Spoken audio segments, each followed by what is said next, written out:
got to go back 18 years when they took over the club. It cost them around £790 million, but they didn't use their own. £790 million they paid. But we're going to dive into that, how they became the owners as well.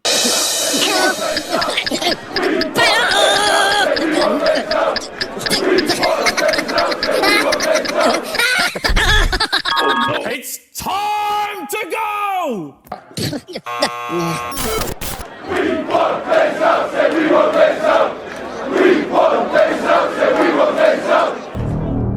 Fucking hell, why?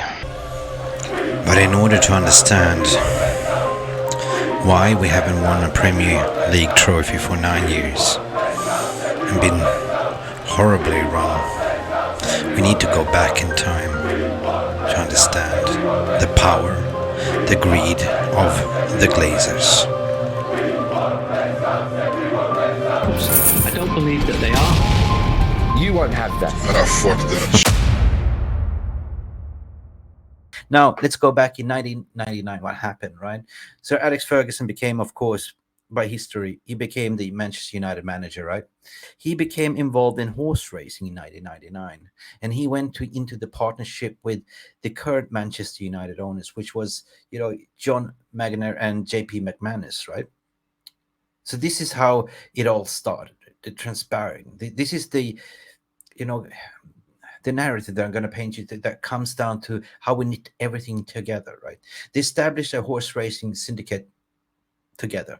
And there was this famous horse that nobody could beat called Rock of Gibraltar. I don't know if you're old enough to remember, but that was a fine, fine horse. And there was a little bit of dispute, Sir Alex was involved and he thought he had a stake, but he'd never had a stake, So the connection between Sir Alex and the Rock of Gibraltar gained a lot of attraction.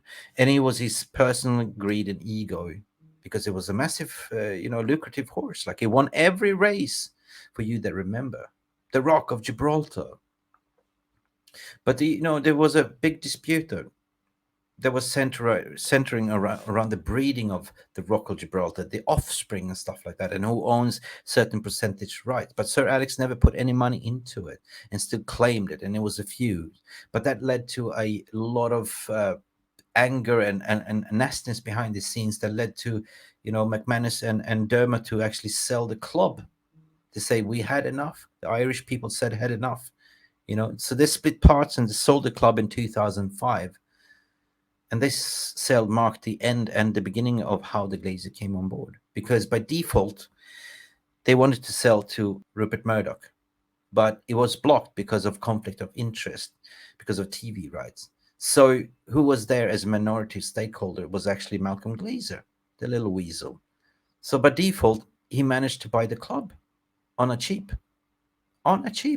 He became the minority stakeholder just because of this feud, of this conflict of a bloody horse. A bloody horse. Can you believe it? It's a funny story. Ever since then, the Glazers had stronghold of United, right? They bought the club, as what you heard on Leverage Buyout. And this was absolutely orchestrated by Ed Woodward. And by the way, Ed Woodward gets a percentage if the club has been sold. He's still a consultant.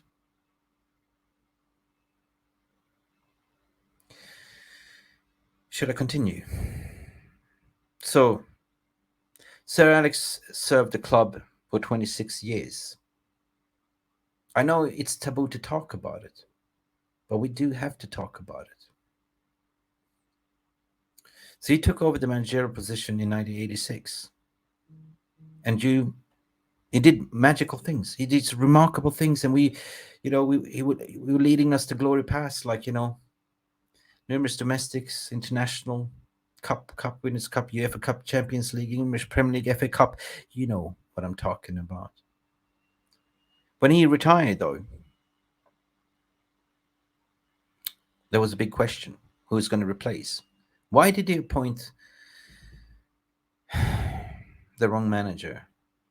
Did he know that everything is going to crumble when he leave? I don't know. Big questions we need to ask here. This is with heavy heart because I respect the man. But his retirement marked something that nobody speaks about today. Some people call it hush money. He retired because of his wife as well, and his wife's sister and stuff like that. So he was there to support loyal husband. Manana Kathes died, God rest his peace. Some journalists reported that Ines wants him back to be part of the rebuild of Manchester United. But he's been sitting there as board of director with no voting power, as a prop by the Glazers, receiving money. Money. I don't know how much. But why would Sir Alex sit there and not speak against the Glazers? That's the question what every United fan has asked. But at the end of the day, he's such a legend. So it's kind of a little bit taboo to speak about. But I'm not afraid to ask the question.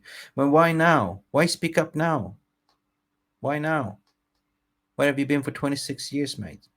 You know, I do respect everything for what you've done for the club, but since you left, everything's fallen apart. You enabled the Glazers. You sat there quietly in the boardroom, didn't say anything, and received your hush monies together with David Gill as well.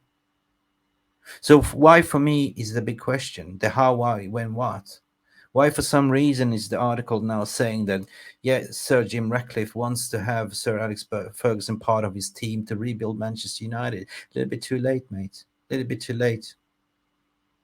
Honest to God. And that brings me to another clip that was raised yesterday by Alien Tenor. We had a massive podcast yesterday with Jarvis Cocker, and they're all waiting in the background to have the say. So I'm going to play this clip.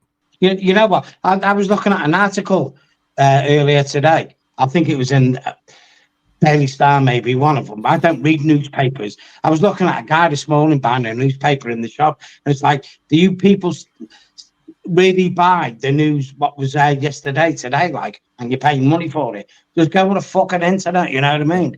Seriously. Anyway, the headline was the two sirs will put United right. Sir Alex Ferguson and Sir Jim Ratcliffe. Sir Alex Ferguson was the enabler that let the Glazers get hold of us, and Sir Jim is the enabler that lets them keep hold of us. What they gonna put right? Like, why don't them pair fuck off? Seriously, stop licking at Alex Ferguson's ass. This fucking geezer caused all this. He caused it all. Get rid of the dickhead. Language. Get rid of him. Get demonetized. Yeah. I know. Sorry, guys. But I'm saying I'm passionate about it. This guy caused all this, and you got people. Oh, Sir Alex this, Sir Alex that. This guy, you know what I mean, caused it all.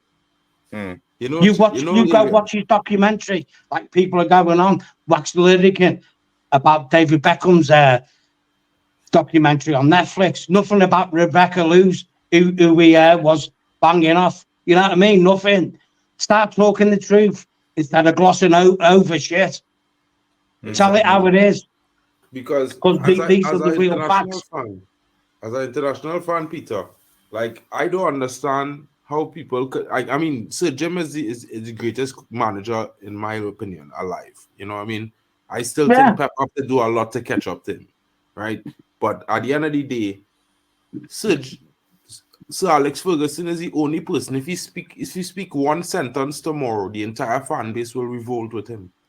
Yeah, that's it. But he won't know, man. In my honest opinion, for the last few years, what he could be, he's sitting on his stands watching this thing United crumble, and all he needs to do is just go on Twitter or go on Instagram and say 1 10-second recording. Yo, Glazers out, everybody, and that's it. You know what, Mark? I entirely agree. I entirely agree with you. Okay, right. And his position now, Sir Alex Ferguson just lost the love of his life. Blame for the reason that United in this situation is as simple as that. Yeah, Sir Alex Ferguson just lost the love of his life. Cafe, yeah. Do the right thing, mate. Yeah. Put your hand up. It's not about money anymore. It's about your legacy. This is about your legacy, Sir Alex Ferguson. Put your hand up and call them out for what they are. And be done with it. Just call them out. You've lost everything. You've lost your wife. You're about to lose your legacy at the club because you enabled these parasites to come here. Do the right thing, son. You know what I mean? If you're a man of honor, then do it. That's big words. Spoken like a true hero. And big up for you, Peter, for coming in here as well. Big up for Jarvis that's here. Big up for Tom, journalist. Now the show really kicks on. And big up for the comments section. Pete, that was big words from you yesterday. And that was kind of really what kicked me off to do this show today, because you spoke hard facts. Well, Hard facts. Mick, listen, look, I love Fergie, to bits. Everyone does. We all love Fergie. We know what he's done.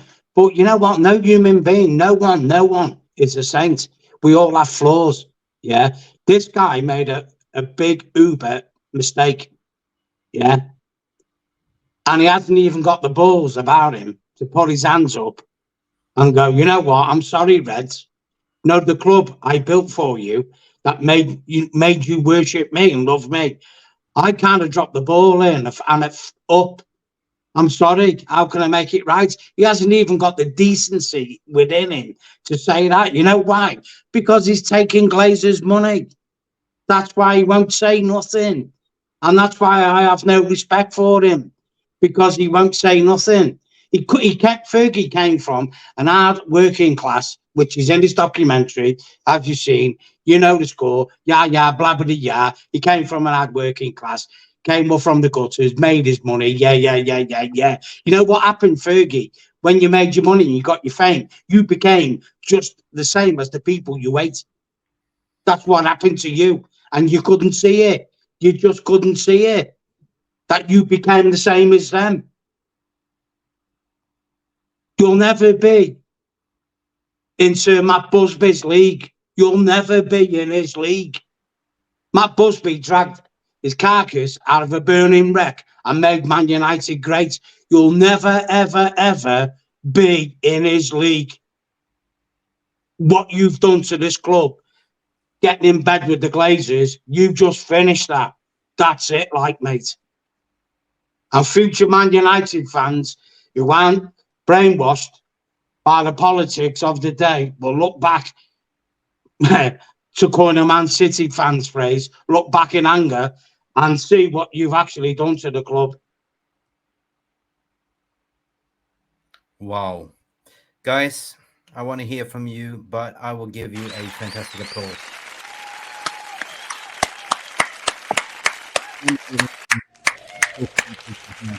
And that's it.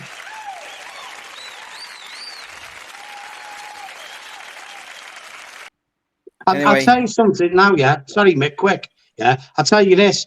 Yeah, Fergie co-owned Rock of Gibraltar with Sue Magnier, which is Magnier's wife. Yeah, who owned Rock of Gibraltar, and they had shares with McManus and Table in the background in Man United because they wanted to buy Man United.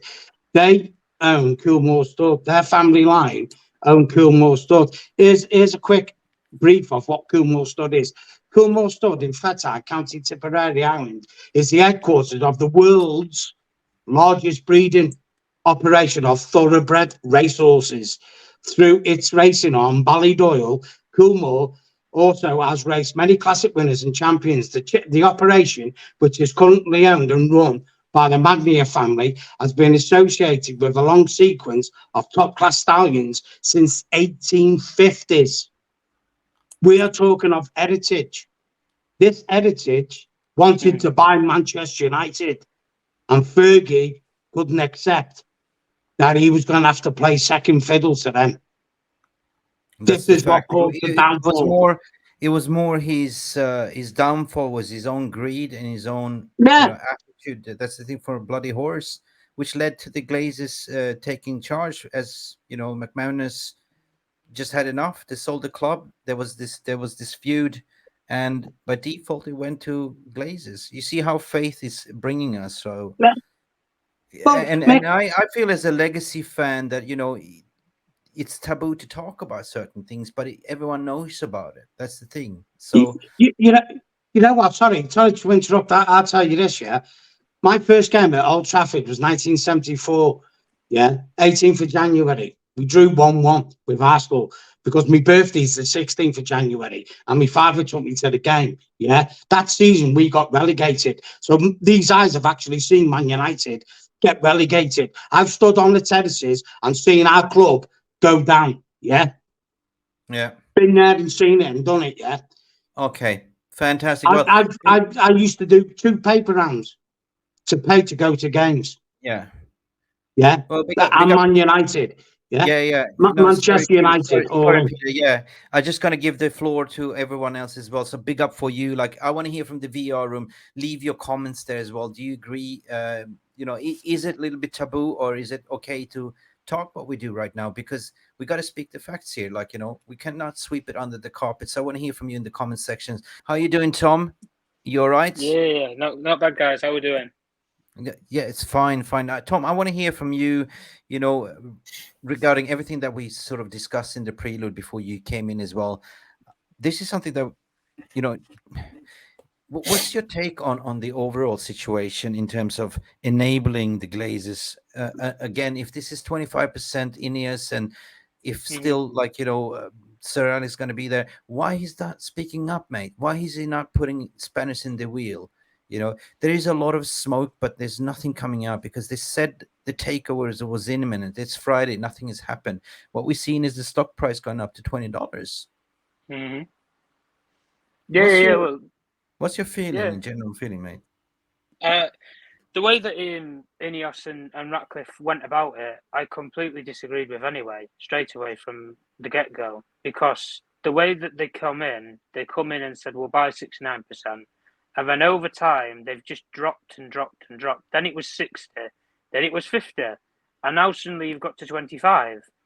Now we're buying Class A and Class B shares. We're buying half of each. And people, the modern day Manchester United fan, no disrespect to my son in this way, but no genuine Manchester United fan will probably understand what a Class B or a Class A share is. They just know what going to the football is with their son or daughter or family on a Saturday or a Sunday, whenever, for a match day. That's all Manchester United fans will know, unless you understand the laws of how finance works and figures. But at the end of the day, the way that he went about it, I completely disagree with anyway. The way that the other offer that was on the table from Qatar was, it was so structured down to the detail. Before they'd even bought the club, they told you what they were going to do with it. And they had the money in place to do it. They could have built a new stadium. They could have got rid of the debt. They would have made Manchester United a private company. They listed everything that they wanted to do. But this guy in Sir Jim Ratcliffe and in the Ineos bid, they've not done that. And the excuse, and I can already say straight away that in a couple of weeks' time, when the proposal comes out around it, you'll hear different journalists will start leaking out saying that the Glazer family never really wanted to sell the football club. So Sir Jim Ratcliffe was happy to buy in with 25% with the prospect of buying out in the future. That's what the proposals and the headlines will be. I'll guarantee anybody that wants that. Because at the end of the day, the way that the Glazer family ran the process, they did everything to push a Qatar price up. They even spoke to the main sporting figure from Qatar in Nasser Al Khalifi. It's not like they went to. It's not like they went to Sir Jim Ratcliffe or Sir Dave Brailsford and said, "Listen, get Sir Jim to up his bid." They didn't do that. So at the end of the day, the money that Qatar put on the table wasn't ridiculous money. That was the problem that the Glazer family had. And if it was stupid money where they just come in and they paid whatever they wanted, because if the Glazers wanted 6, suddenly they'd want 7. The family just expected them just to pay 7. And then if they were going to pay 7, right, well, then you can pay 8. And suddenly, unless you hit the number that the family really want or desperately want, they weren't going to leave. And at the end of the day, every single club associate journalist will put it out there that the long conclusion of it all, to save face for Ratcliffe, so he's not going to get bombarded with the whole, oh, well, you kept the Glazer family in charge. Their answer to that will be, well, they never really wanted to sell the football club. And I would guarantee anybody, to make this final point, if he did what we was discussing, Jarvis, a couple of streams ago, where we're discussing, got in an interview with a non-biased journalist, not a football expert, not a football correspondent, go with somebody who's just a business journalist. Go with just somebody who's got no connection to Manchester United, football, or Sir Jim Ratcliffe. Someone who's completely impartial, and ask him one question: why did you only buy 25% of the football club? And the answer that he'll say, and I could probably say it word for word, is the family didn't want to sell 100% of the football club, but I bought 25% with the prospect of buying the rest of it in the near future. But he won't say a time scale of it.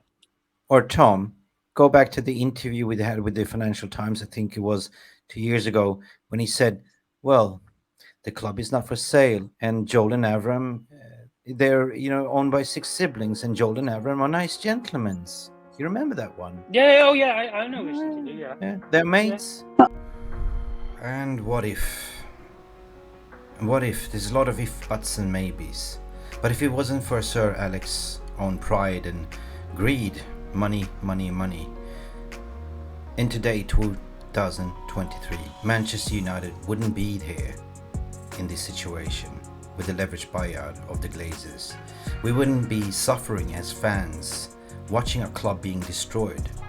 It does not really make sense that you, Sir Alex Ferguson, built this legacy to tarnish it by greed. That you sat down there silent, not saying anything. You see, money makes the world go round, and the biggest sin in any human mankind is greed. And therefore it's so difficult as a Manchester United fan to criticize one of the greatest managers we ever had. But we have to look at the facts. We'll have to ask and question the hard question which nobody dares to do. Did Sir Alex Ferguson enable the Glazers to rob a club for the past 18 years? Will he resurrect, or will he revive this by putting a stop to it with his current strategic review and potential sell of the club? If it's 25% to Sir Jim Ratcliffe, then he's another enabling. If it's 100% to Qatar, that means that it's end of that broken cycle, and the club can go back to be a winning club again with the Glazers out once and for all. I want to hear from you in the comments section. Please let us know your feelings. Let us know what you think. Do you think it is right to criticize? Should we be silent, or should we bring it to the table to call a spade a spade? What if? This has been Mick Ruby from MUFC Realist TV. Please don't forget to like and subscribe, and we shall see you to the next video. Thank you so much for stopping by and watching MUFC Realist TV. Don't forget to like and subscribe and follow us on the socials.